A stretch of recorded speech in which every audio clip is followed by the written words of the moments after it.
Hey guys, and welcome back to my channel. Today I'm going to be talking about why I like Final Fantasy XIV and what I don't like about it. Um, and to kind of compare and contrast that with what I like about World of Warcraft and what I don't like about World of Warcraft, okay? So, number one, the big thing that I like about Final Fantasy XIV is the community. So far, the community has been incredibly kind and helpful. And to contrast that with World of Warcraft, the community in World of Warcraft is very much so. It's almost like you're on your own. Even if you are a new player and you tell people that you're new, there's a good chance that you're going to get kicked out of a group. In Final Fantasy, they take the time to explain everything to you, and they really want you to enjoy the game.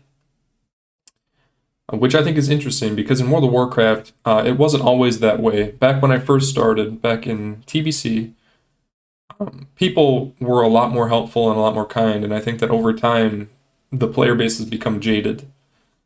And Final Fantasy XIV, I mean, the game has been out for 10 years, and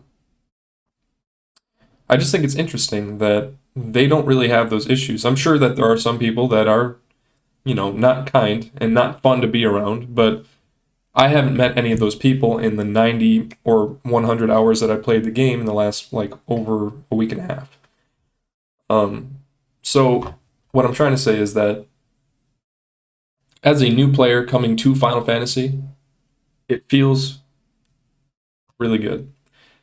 The thing I don't like about Final Fantasy, the big thing that I don't like about Final Fantasy is the early game, right? And it's not that I hate it or anything like that, but it could definitely be improved on. And I talked to the people in my stream a little bit about it, and pretty much we all agreed that the early game is just a little bit slow. And I think that the issue with the early game isn't necessarily the story or anything like that, but I think it's the fact that the global cooldown for Final Fantasy is 2.5 seconds. And when you only have, two abilities and they both share that global cooldown and you just hit one and then you hit two and then you go back and forth, that's not really engaging. Whereas in World of Warcraft, the global cooldown is 1.5 seconds, so you're using your abilities more often, right? And it feels a little bit better. So my suggestion for that would be to give one of the off global cooldown abilities to the players earlier. Even if it's not like right away, make it so that they get one earlier. Just take one that they already get later on and give it to them sooner. Whereas in World of Warcraft, I actually feel like their combat and their leveling is consistent all the way through. The story of World of Warcraft isn't really something that I would say is good or anything like that, but you can pretty much just completely skip it. You don't really need to pay attention to it. It's not like the core focus of the game. So, whereas Final Fantasy's story is very much front and center pretty much the whole time. You can skip it if you want to, but it's something that I think that they really want you to get invested into the characters of the story. And for the people that don't like something like that, you might not like the game. Me personally, I like the story. I'm not someone who's going to like read every line of dialogue that every person says because that's just not me. I'm not really good at remembering names and things like that. So, but in World of Warcraft, the story is so far out of the game that a lot of the lore that happens is in books. Like, it doesn't even happen in the game. And unless if you're going to go and buy the books, you don't really know what's actually happening lore-wise. So, there's that too. And then there is the big hot button issue of the in-game microtransactions in World of Warcraft. And the fact that microtransactions for Final Fantasy do exist. There is a massive store, but it isn't in-game.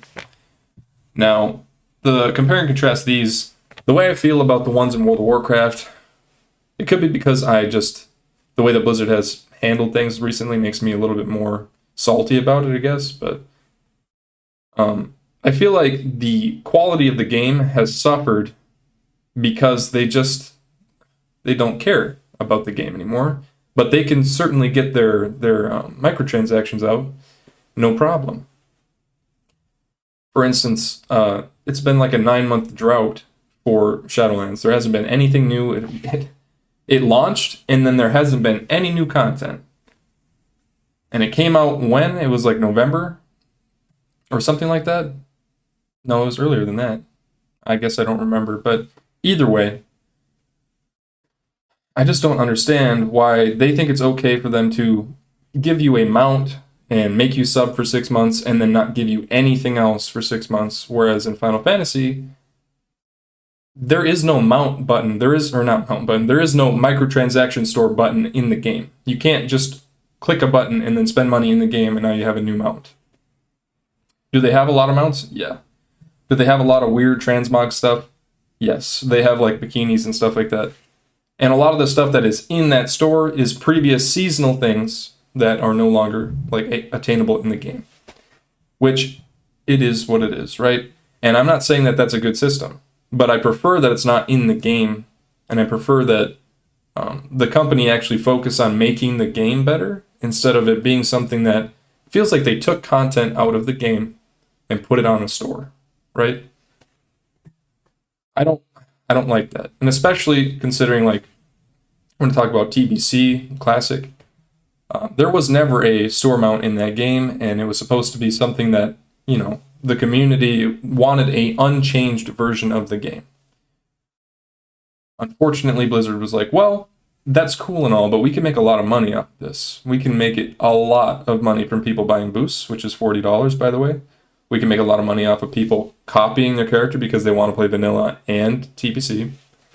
$15 per character. They did change that, which is, I mean, honestly, I think that they planned on changing it before it even happened, but, you know, whatever. Or maybe they thought they could get away with it if people didn't complain enough. I don't know, but either way. And then you have the Dark Portal Pass, like, deluxe edition thing, which is $70, and you get a mount, you get a couple toys, and you get the boost. Which, the toys existed in TBC, but through the trading card game. Which opens up the realm of possibility that they could give other things from the trading card game. If you're not familiar with that, that would be like the Spectral Tiger or something like that as a store mount, which I don't think they would do because that would make a lot of people really pissed off, but you never know. But unfortunately, yeah, that's the way it is for TBC Classic. In Shadowlands, I mean, it's a modern MMO. There's a lot of microtransactions in pretty much every game now, but I wish that they wouldn't have touched Burning Crusade in that regard. I wish they would have left that alone and changed the things that people actually wanted to be changed. But it is what it is. And Final Fantasy XIV, the way that they handle their microtransactions, I feel like it's just better. It's not so front and center. It's not something that you're gonna like feel the need to go and buy. They have story skips, right? It's a level boost. For one of the jobs, you can skip the story. Brings you up to like level 70, I think, but it costs $25. But that's the thing, is that a lot of people don't want to skip the story because the story is kind of an integral part of the game. So for the people that are buying the skip, it's because that they've already gone through the story plenty of times and they don't want to do it anymore, which is fine.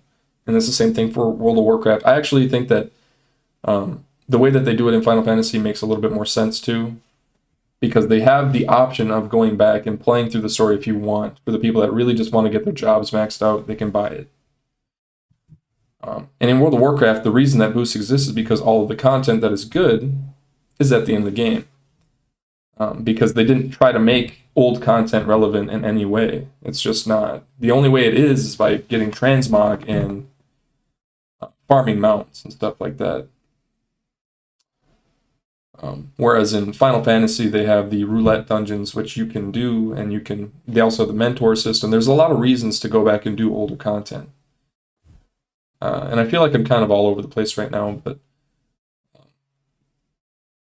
basically what I'm trying to say is that the way that Final Fantasy handles their microtransactions feels better as a consumer. And it could be because I'm new to the game, but I don't think it's as egregious as what Blizzard does. My main issue that I have with the Final Fantasy XIV store is the fact that there are just so many things like that you can buy, right? There's a lot of transmog things that you can only get on the store. I don't personally like that. I think that it should be something that you unlock in the game, and I think a lot of people would agree with me. But for the people that want to buy it, right, it is what it is.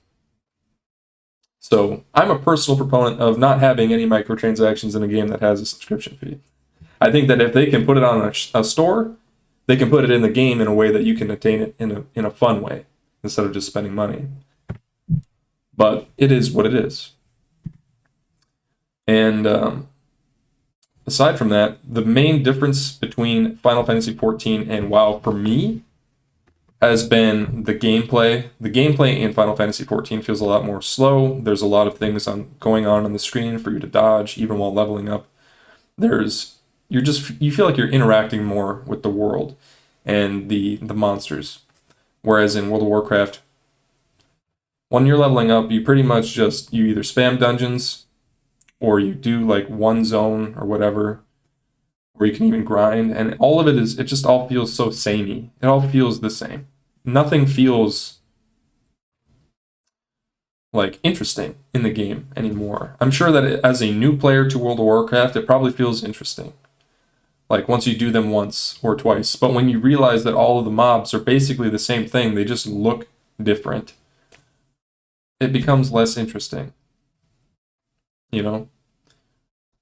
But aside from that, I would say that Final Fantasy XIV has been a lot more fun for me recently than I've had in WoW for the last, like, at least 4 years.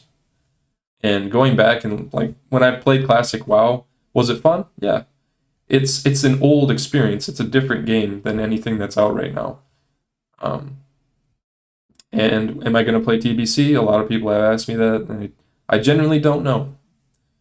Blizzard keeps making weird decisions like that I just don't agree with, and I think the best way for me to voice my opinion is by making a video about it and not subscribing to the game. And I think that that's something that I think that a lot of people will be doing. We'll see. But basically, a TLDR would be: do I recommend playing Final Fantasy XIV right now as a new player? I would. It is very deep and very confusing at first, but if you want to find people to help you, there are tons of people that are willing to help you with anything. And I think that's really nice. And if I was a new player coming to WoW, let's say I forgot everything that I knew about it because my younger sister, she just started playing WoW. She never really got into it. And I think the reason that is that it's just not that much fun anymore. She played more Classic WoW than she did play retail. And I mean, I think that kind of speaks for itself, right? She wanted to try World of Warcraft. She played World of Warcraft, I think it was in BFA. She didn't even get to the end. She was leveling up. She didn't want to use a boost because she thought that was like something she should do once she understands what she's doing. So she didn't use a boost, and she got to like level 15 or 20. And then she played Classic WoW, which, by the way, only takes like an hour and a half or 2 hours, even without heirlooms. And then she played Classic WoW and got up to like level, I don't know, like 25. Keep in mind, she's not really a MMO gamer. She just likes the idea of World of Warcraft. She got up to like level 25, which takes, a long time when you're new to the game with no add-ons or anything. So, yeah. I think that the new player experience in the older games for World of Warcraft is much better. And I think that Blizzard really needs to focus on how to make Shadowlands and future expansions just more fun instead of it feeling almost like a job or a chore. There's a reason why they call Torghast Choreghast, right? It feels like something you have to do instead of something you want to do. Whereas in Final Fantasy XIV, at least for me so far, everything in the game is something that I want to do. Like, it's such a different feeling to World of Warcraft. But if I had to give, like, my final opinion on, like, whether or not people should play either of them, I would say that try them both, but personally I'm enjoying Final Fantasy XIV a lot. A lot more than I've enjoyed World of Warcraft. And for the people that are on the fence about trying either of them, Like World of Warcraft has a trial. It goes up to like level 20, I think. I don't think Classic does though. And Final Fantasy has a massive tutorial or a massive trial. Goes all the way up to level 60, which I'm not even level 60 yet. I'm level 56, I think, and I've had 100 hours in the game, and I've been doing a bunch of random stuff in the game. So, yeah. It feels like the developers from Final Fantasy XIV just genuinely care. And I firmly believe that that is the reason why I'm enjoying the game more. And it's not that the World of Warcraft devs don't care, but I think they care about the wrong things. And I think with that, that should be the end of this video. Thank you guys for watching this video. I really appreciate it. If you have any questions about my opinions or anything that I said in this video, please ask me. I would love to hear what your opinions are as well. And if you like this video, please like the video. And if you want to see more content from me, I've been uploading like tons of videos every day about Final Fantasy XIV. And I've been streaming every day for several hours a day. So feel free to follow me there too. I also have a Twitter that if you want to follow, you can. But yeah, thank you guys for watching. I appreciate it a lot. And yeah, if you like the video, please like the video and subscribe if you want to see more. And I'll see you guys in the next video.